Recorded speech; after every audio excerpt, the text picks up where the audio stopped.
মা, ও মা, কি গো মা? তুই কিছু বলছিস? হুম। আরে আমার তো ইয়ারফোন বোঝা, বুঝতে পারছি না, শুনতে পাচ্ছি না। কি হবে বল, কি হয়েছে? তো তুমি বল। তুমি বলেছিলে না আমাকে বলবে ওই কি? স্কচ ব্রাইটের কথা, মালদায় কি করেছিলে? স্কচ ব্রাইট মালদা শুনবি? বলো। তো সেই সময়টা আমরা যখন মালদায় থাকতাম, বিয়ের পরে পরে আর কি, সেই সময় তো মালদায় থাকতাম আমি আর তোর বাবা তখন। এবার স্কচ ব্রাইটের খুব বিজ্ঞাপন দিত তখন, জানিস তো? আচ্ছা। হ্যাঁ, স্কচ ব্রাইটের বিজ্ঞাপন দিত। তো তোর বাবা ভালো মতো দেখেছে, দেখে এবার বাসন মাজার জন্য স্কচ ব্রাইট নিয়ে এসেছে।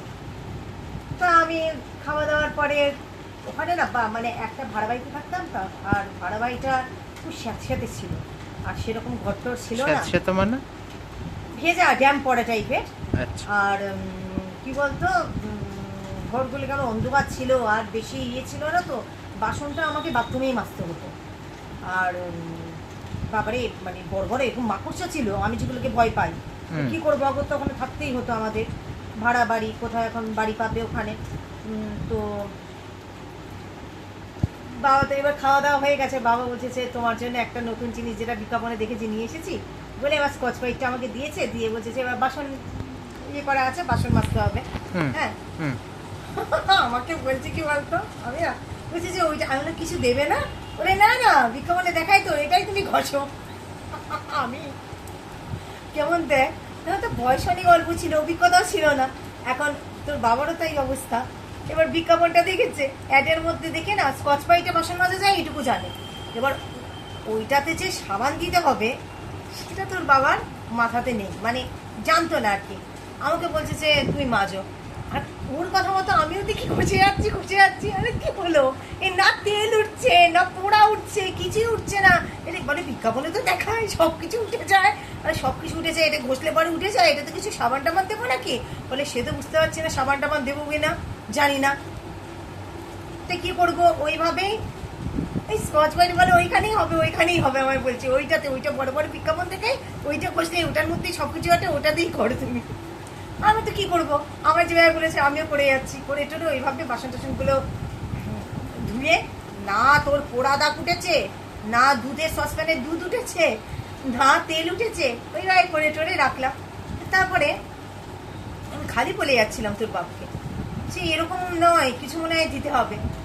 তা আমাদের যে বৌদি ছিল, বাড়িওয়ালা আর কি, বাড়িওয়ালি, হ্যাঁ, ভীষণ ভালো ছিল।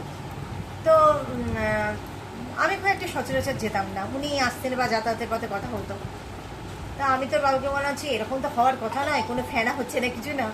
আমি ওর বৌদিকে জিজ্ঞেস করবো। এবার বৌদিকের সাথে যখন দেখা হলো, তখন বৌদিকে বাড়িতে ডেকে তখন বললাম।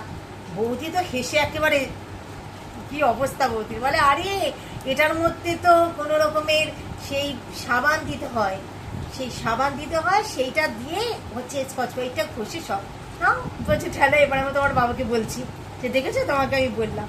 আসল কথা কি জানিস তো, অভিজ্ঞতা ছিল না, বয়স অল্প। এবার বয়স অল্প সময় আর কি, অনেক সময় তো অনেক কিছু অভিজ্ঞতা থাকে না, আমরা করে ফেলি। হুম। পরে এই জিনিসটাই হচ্ছে চিন্তা করলে বা মনে করলে কি হয় বলতো, জিনিসটা খুব হাসি পাচ্ছে, কেমন বাচ্চামো করতাম আমরা, কত আমরা মানে অবুঝ ছিলাম, এই আর কি। অল্প বয়সে বিয়ে হয়েছে তোর বাবারও আমারও, কিন্তু এই যে স্কচ ব্রাইটের ব্যাপারটা, এরকম জীবনে অনেক রকমেরই অনেক বাচ্চামো করে ফেলেছি, এই আর কি। এগুলো এখন মনে পড়লে না ভীষণ, মানে কি বলবো, ভীষণ ভালো লাগে, আনন্দ হয়, খুশি হই। দিনগুলো কোথায় চলে গেল না রে, বিয়েও হয়েছে কত বছর হয়ে গেল,